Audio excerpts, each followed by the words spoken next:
conversación, un conversador. Mira, estoy esta semana en la charleta con Leo Farache.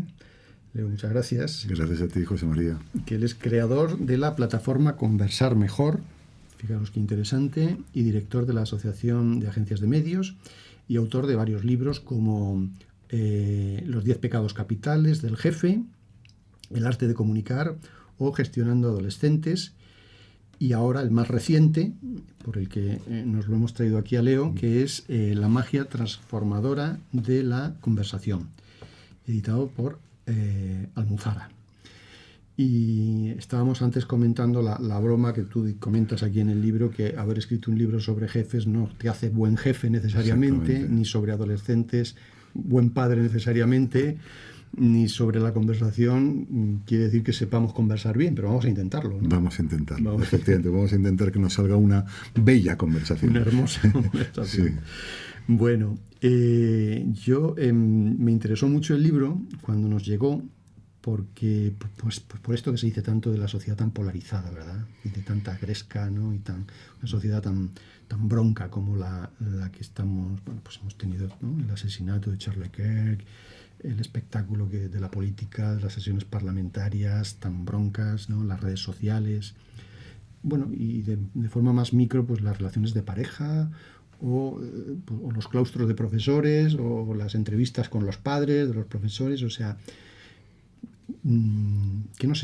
sobre eso iremos luego al final, pero ¿qué nos está pasando? ¿Por qué es tan difícil conversar? Es una excelente pregunta. Creo que la primera cosa que nos pasa es que no nos damos cuenta de lo importante que es conversar. Y probablemente el otro día estaba en una tertulia, con un conocido tuyo, con Javier Urra, y una tertulia que él monta en el Gijón de hace ya muchísimos años, que a lo mejor la conoces. Y entonces salió una señora encantadora, no recuerdo su nombre, y dijo, es que ya no tenemos tiempo para conversar. Y entonces levanté la mano y dije, no estoy de acuerdo con esa afirmación. No es que no tengamos tiempo para conversar, porque tiempo tenemos, lo que pasa es que hemos decidido no conversar, o conversar muy rápidamente, o conversar en titulares, sin darnos la oportunidad de matizar, de disfrutar de ese encuentro que supone estar con otro ser humano. No digo cruzarnos, ¿no? Como diría un filósofo francés que se llama Charles Pepin, ¿no? Que dice diferencia entre el cruce y el encuentro, ¿no? Y parece como si el encuentro pues hubiera perdido valor, y no es necesariamente el encuentro con la persona conocida, pues el encuentro con la persona desconocida. Pero el descubrimiento del ser humano parece que es una actividad que nos cuesta, porque nos gusta que nos den la razón, porque nos cuesta escuchar. Sí. Has dicho hace un momento que conversar no es cruzarse, esto sería por defecto o por menos, ¿no? Pero también podemos caer en lo contrario, conversar no es discutir, que esto es más habitual, ¿no? Discutimos mucho, ¿no? Sí, bueno, no sé si la discusión es buena o mala, tanto en cuanto uno esté abierto a que en la discusión haya una oportunidad de aprender. Vale. Decía Ralph Waldo Emerson, decía que todos los seres humanos le resultan interesantes en la medida que todo ser humano tiene algo que aprender, tiene él algo que aprender de él. Y me parece que este aprendizaje a todos nos sirve, porque nos cruzamos, nos encontramos con personas, y sea quien sea, tenemos algo que aprender de su perspectiva, de su forma de ver la vida, y acudiendo así al encuentro, claro, tienes un buen comienzo, porque acudes como si acudieras a una película, a un libro, acudes a descubrir a esa persona que tienes enfrente. Me parece que es un ejercicio maravilloso que, claro, que exige cierta paciencia. Yo estaba pensando en la discusión más como esa lucha de egos, ¿no? Discutir, no tanto debatir, que a lo mejor es más, sino esa discusión agria, ¿no? Esa discusión de pareja, esa discusión política, ¿no? De la que tú hablas, ¿no? De la lucha de egos, ¿no? Hablas de razonar o tener razón. Sí. Bueno, hablando de egos, indiscutiblemente a todos nos asoma en algún momento el ego, y todos tenemos muy identificado el ego de los demás y tenemos poco identificado el nuestro. Debo decirte, José María, que Pero para hacer una demostración palpable de esto, yo creo que he preguntado a cerca de 300 personas sobre este aspecto, sobre, oye, ¿conversamos más o menos? Y la grandísima mayoría de las personas dicen converso menos que antes, conversamos mejor o peor. De nuevo, la inmensa mayoría de las personas dicen que conversamos peor. Y ante la pregunta de ¿por qué crees que conversamos peor?, la respuesta más frecuente, no la mayoritaria, es porque la gente no escucha. Y significa que el problema está fuera de nosotros y bien detectado cuál es el diagnóstico, ¿no? Que hay un problema de escucha. Pero efectivamente lo mismo nos ocurre con el ego, ¿no? Es que esa persona tiene un ego tremendo y nos cuesta más identificar pues cuando nuestro ego asoma y queremos de alguna forma ser más que la persona con la que estamos. Pero eso en la cotidianeidad, si nos analizamos, ocurre todo el rato y significa reprimir una costumbre que hemos adquirido, pero que mejora mucho las relaciones con las demás personas. Seguramente uno puede sentir, ¿y por qué no? Si esa persona me ha dicho que ha sido padre y yo he sido abuelo, ¿por qué no le he dicho? Porque es el momento de la otra persona, ¿no? Y identificar eso pues nos hace mejores conversadores, nos hace mejores interlocutores con los demás, ¿no? Sí, sí. Hablas de ver desde varias perspectivas. O sea, yo esto te lo interpreto como ponerse en los zapatos del otro, ¿no? Que esto a veces bueno, algo has dicho cuando dices ir con la disposición de aprender, no de convencer, ni mucho menos de vencer, sino de aprender, ¿no? A ver qué parte de verdad hay en el discurso de ese adversario.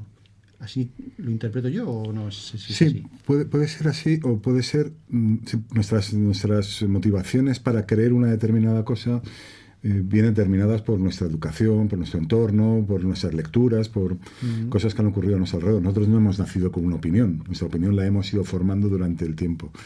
Si damos por válida esa tesis, también sirve para la otra persona. Esa persona ha construido su opinión a través de su educación. Entonces, en la hipótesis, vamos a poner un tema que es de debate, no es un debate muy agrio, pero los toros. Que los hay taurinos y los hay antitaurinos. Y conocemos, creo, todos los que nos están viendo, cuáles son los argumentos de los taurinos y los antitaurinos. Claro, en realidad, un antitaurino va a pensar que el taurino es un asesino de animales. Y seguramente bajo su perspectiva lo es, pero la única forma que el antitaurino tiene de demostrar sus razones y hacerlo de forma pausada, razonada, intentando que el que es taurino en algún momento pueda cuestionarse su propio, es simplemente a través de la conversación. Y la única forma de poder hacerle entender al otro que entiendes lo que esa persona está viendo es poniéndose en el monte, es decir, en la perspectiva desde donde él está viendo las cosas. Es un descubrimiento, porque si cualquier cosa que te digan, dices, bueno, espera un momentillo, antes de lanzarme voy a tratar de ponerme en la perspectiva de la otra persona, claro, vuelves a ser otra dimensión de conversador, ¿no? Me estaba recordando, has sacado el tema de los toros. Yo no sé si viste hace poco un programa de La Revuelta, que se ha hecho muy viral. Sí, con Marilo Montero, sí. Marilo Montero. Sí.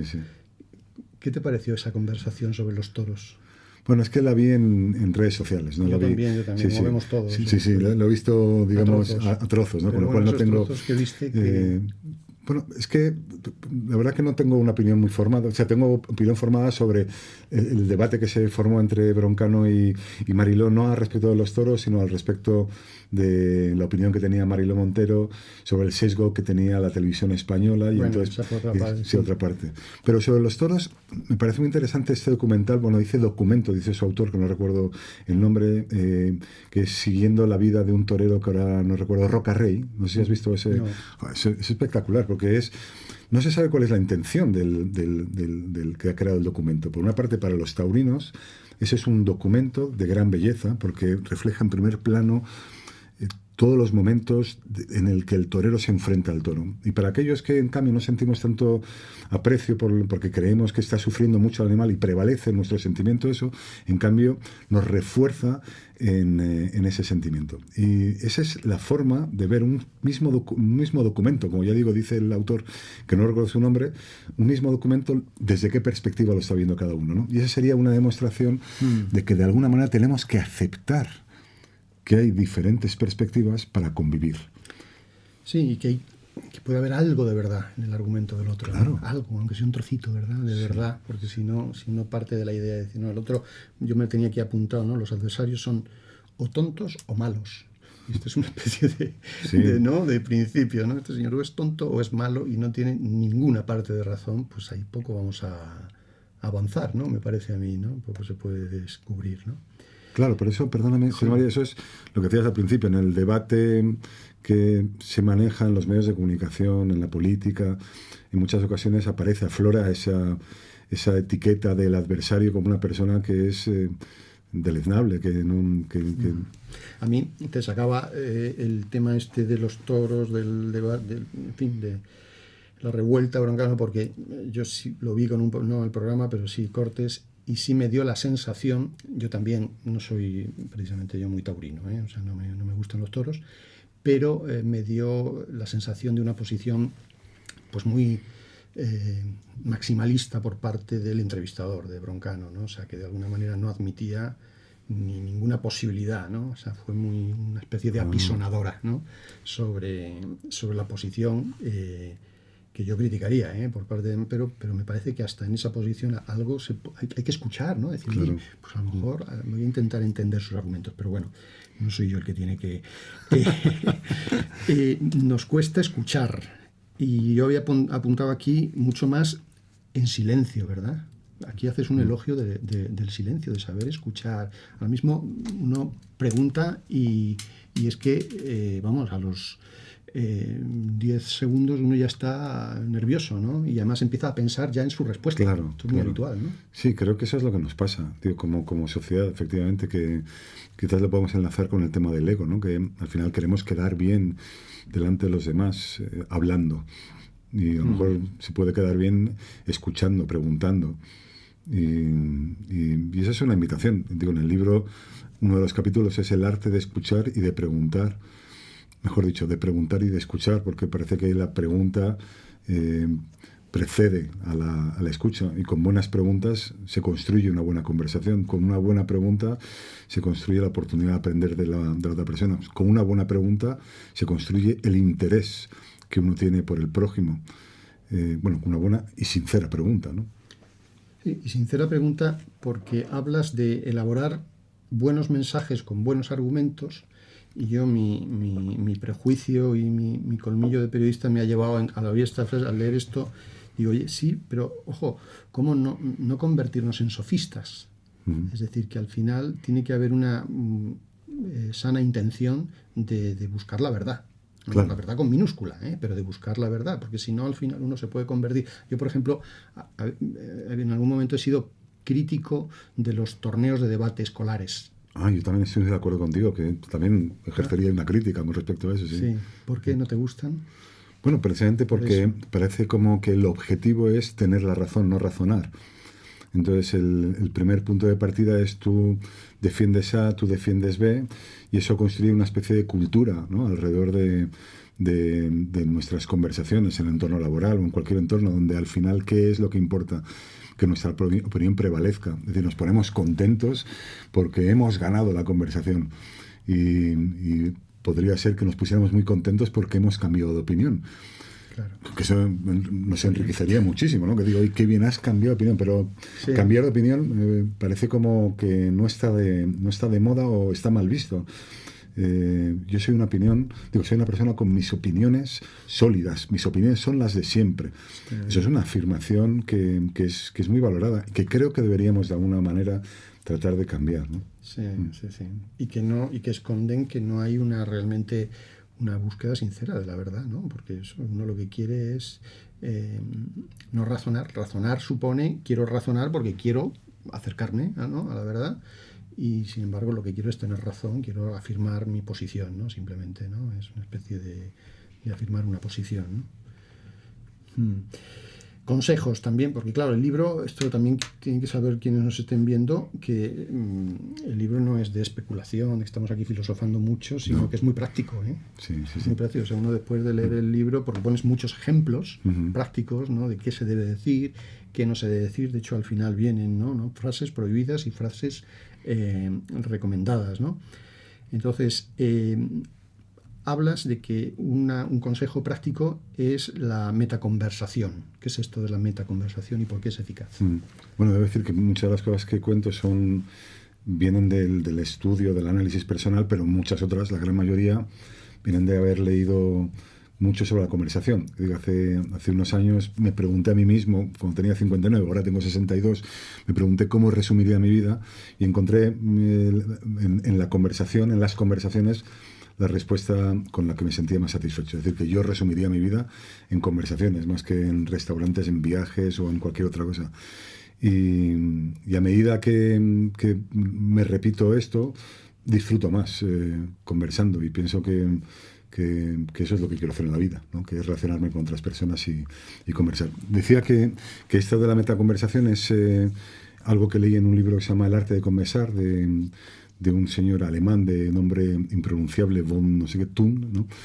Y que nos recomienda que cuando haya un conflicto, lo que pasa es que esto dice él que es, digamos, el estadio, lo que voy a decir ahora es el estadio del sumo conversador, que es tener la capacidad de conversar sobre cómo conversamos. Es decir, que si tenemos una relación mala con nuestros hijos o yo qué sé, o si un profesor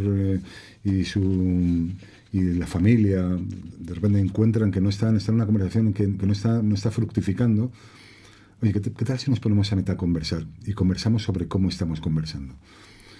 Claro, si conseguimos sacar de allí algo que nos permita descubrir que estamos haciendo algo equivocado, pues es como un punto y aparte, ¿no? Como ponernos de acuerdo en las reglas del juego, lo primero. Sí, así, sí, ¿no? y analizar y decir, es verdad, ¿qué es lo que te molesta a ti de lo que yo estoy diciendo? ¿Qué crees que haría que nuestras conversaciones fructificaran más?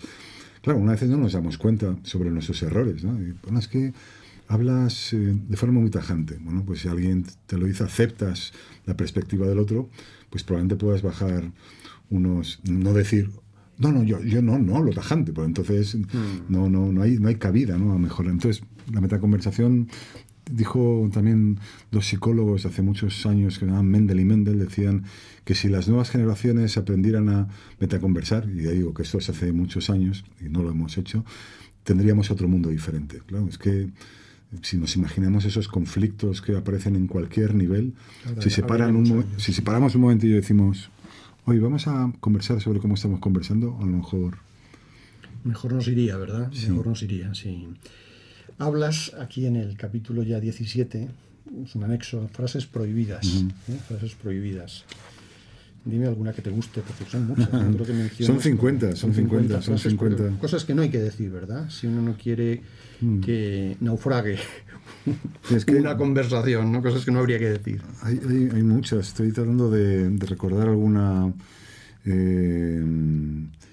por ejemplo, estoy tratando de buscar alguna también dentro del mundo educativo, ¿no? Que decimos en todos los ámbitos, pero por ejemplo esta que decimos muchas veces de sabía que iba a pasar. O sea, que te coloca en una situación de premonición, de superioridad con respecto a otra persona que normalmente está en la jerarquía, sea familiar o organizativa, por debajo de ti. Y claro, lo que eso genera es una desconfianza por parte del otro. Joder, ya tampoco me apetece mucho conversar con alguien que sabía que iba a pasar y encima me lo está diciendo. Sí.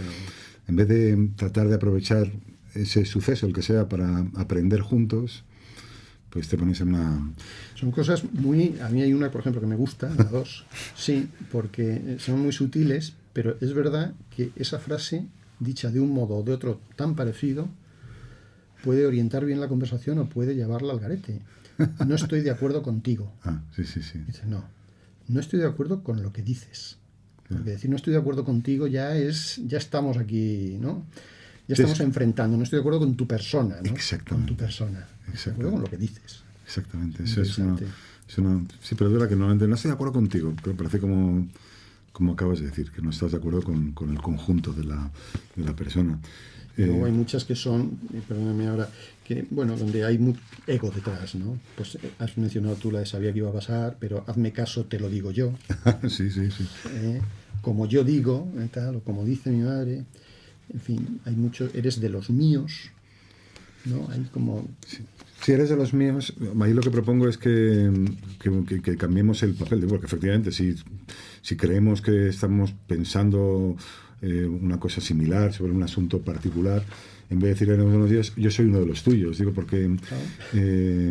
Fíjate, es el mismo objetivo, que dicho de un modo o de otro, cambia completamente el enfoque, ¿no? Dejas a la otra persona... Sí, estás o por encima, o por el contrario tienes la humildad que te pegas a la tierra, ¿no? Al humus. Y bueno, sí, y efectivamente son frases que quizás todos hayamos dicho en alguna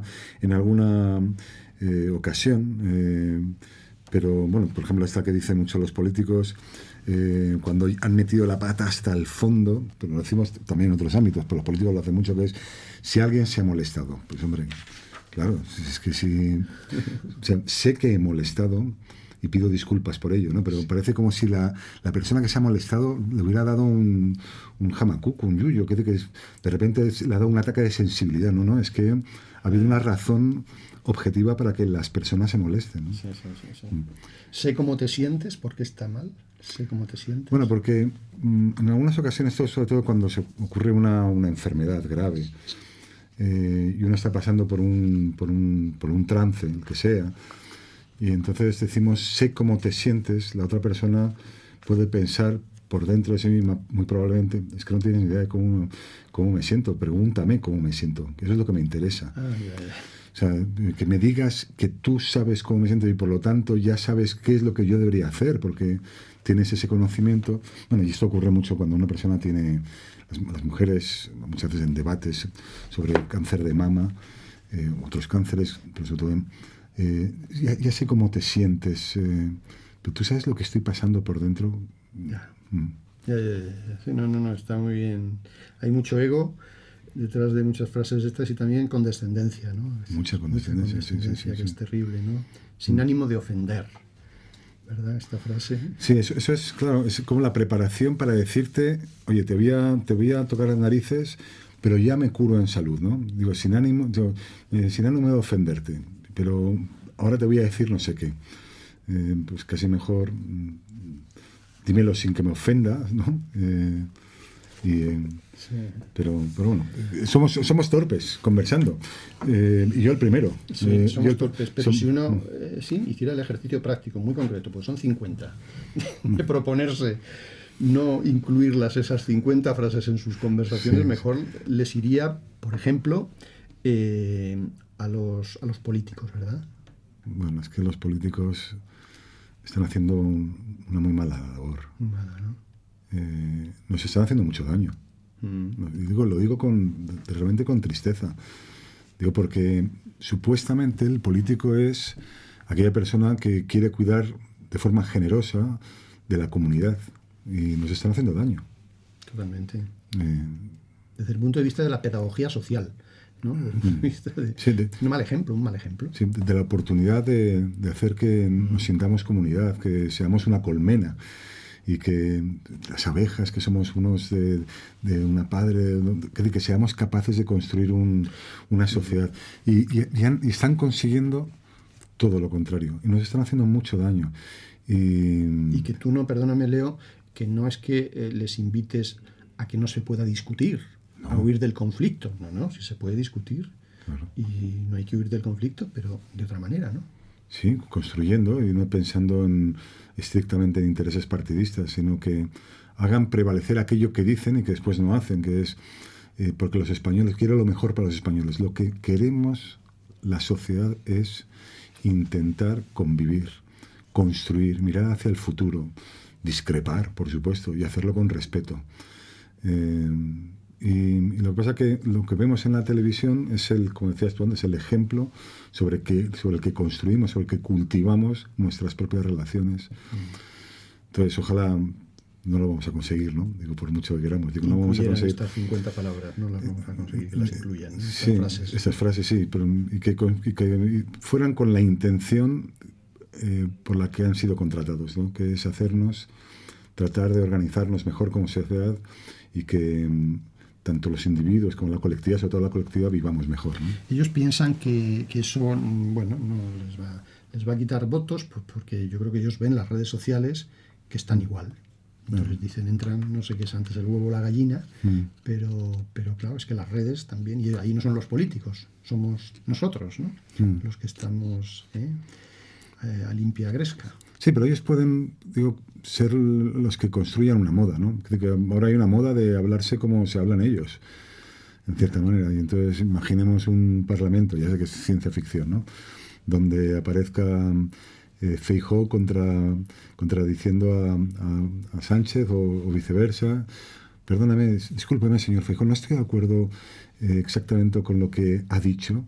Y me parece que si mirara esto bajo esta perspectiva, podríamos construir. ¿Qué le parece si nuestros equipos de trabajo se reúnen después de... Coño, pues lo razonable, ¿no? Yo hubo una época que entrevistaba aquí, que hemos entrevistado a varios consejeros de educación, y al principio, y entrevistas que hacía antes en formato escrito, siempre introducía la pregunta, dígame algo positivo del otro partido. Ya dejé de hacerla la pregunta. Pues eran incapaces. Eran incapaces. Madre mía. Eran incapaces. Digo, algo positivo que haya hecho el otro partido. Suponía, no era... Les chirriaba. Les chirriaba, ¿no? Decir algo... Sí, les iban a echar la bronca internamente por decir algo bonito del adversario. De todas maneras, tampoco echemos balones fuera, que a mí no me gusta las relaciones de pareja. ¿Cómo pueden mejorar con este libro, con algún consejo que venga aquí en este libro? Bueno, para que sepamos conversar los matrimonios, las parejas. Bueno, en el libro vienen muchísimos ejemplos y algunos ejemplos muy concretos de parejas reales. Por ejemplo, un ejemplo de la metaconversación de una pareja que efectivamente ha sufrido mucho crisis conversativas de forma prolongada, hasta que uno de ellos, ella, decide, sabiendo la herramienta de la metaconversación, decirle a él, oye, vamos a ponernos a señalar cómo nos gustaría que conversáramos. Esa sería una buena... Sí. O sea, dos personas, un matrimonio que discute mucho y de forma agria, decir, oye, vamos a sentarnos y vamos a establecer unas pautas, ¿no? Claro, sí. Claro, todas las cosas que decimos en el libro, creo que son aplicables también al entorno de la pareja, pero qué sé, si hablamos de algo que une a las parejas, que son las relaciones sexuales, muchas veces las parejas no saben nada sobre, no sé si decirlo riéndome o llorando, pero porque es en cierta manera dramático, no saben nada o saben muy poco sobre lo que la otra pareja, sobre lo que su pareja le gusta o no, porque lo han considerado tabú, ¿no? Y es un ejemplo, digamos, muy íntimo, pero que demuestra que a través de la conversación podemos construir una relación íntima muy diferente. Por supuesto, después está el tema de los hijos, ¿no? Que son las perspectivas algunas veces tan diferentes sobre cómo enfocar, cómo decir las cosas y cómo algunas veces no permitimos que nuestra pareja nos diga, oye, yo creo, muchas veces dicha con mucha educación, yo creo que quizás le has dicho eso a tu hija de una forma... Es decir, que si queremos construir una buena relación de pareja, tenemos que conversar y hacerlo bien. Otro de los, y esto muchos de los oyentes nos van a empatizar con esto, es las entrevistas de los profesores con los padres, ¿no? Que se han convertido, me decían hace poco, en un deporte de riesgo, ¿no? Donde el profesor recibe a los padres a veces asustado, ¿no? Diciendo, Dios mío, la que me va a caer, ¿no? Entonces, ¿qué consejo le darías a ese profesor que a lo mejor es un poco bisoño, ¿no? A lo mejor tiene poca experiencia para enfrentar bien gestionar bien esa conversación? Creo que la primera recomendación que podría hacer tiene que ver con el objeto de la conversación, que muchas veces deriva por cosas que el objeto central de cualquier conversación entre un maestro, entre un docente y la familia es el individuo que algunas veces no está presente en la conversación, que es el alumno, el hijo. Y es el bienestar de ese y el crecimiento académico, personal, del bienestar personal de esa persona. Si nos centramos únicamente en eso Y si el profesor es capaz de decir, "No, vamos a dejarnos a un lado todas nuestras opiniones personales y vamos a tratar de construir un proyecto para esa persona que ustedes y yo, por supuesto ustedes mucho más que yo, quieren, que es su hijo, que es mi alumno". Claro, hay que tener la asertividad, ¿no? Para la solidez, la fortaleza y saber y no desmoronarse y decirlo con seguridad, ¿no? Porque Sí. hay quien, habrá algún padre o alguna madre que cuestione incluso eso, ¿no? Pero uno vuelve a decir, mire usted, yo estoy aquí para el bienestar. Sí. Esto me está viniendo a la cabeza el cómo esto también se puede aplicar a las reuniones de equipo, a los claustros de profesores o a las reuniones en las empresas, ¿no? Donde a veces prevalecen lo que se llaman los aspectos reputacionales, ¿no? Es muy habitual en la empresa donde hay una reunión o en un claustro de profesores donde hay 10 personas y muchas de ellas están pendientes de su reputación, Claro. de si mi aportación va a ser bien recibida, si no me han tomado en consideración, si mira lo que ha dicho este otro, ha sido lo mismo que he dicho yo, pero a él le han reído la gracia y a mí no. Y verdad, empieza uno a estar pensando en su posición, su reputación en el grupo, en lugar de estar centrados en el objeto de la reunión, ¿no? Totalmente de acuerdo, sí, que está más dispuesto a competir que a cooperar, ¿no? Y que puedes cooperar con el silencio, sin más. Sí, el silencio, ¿verdad?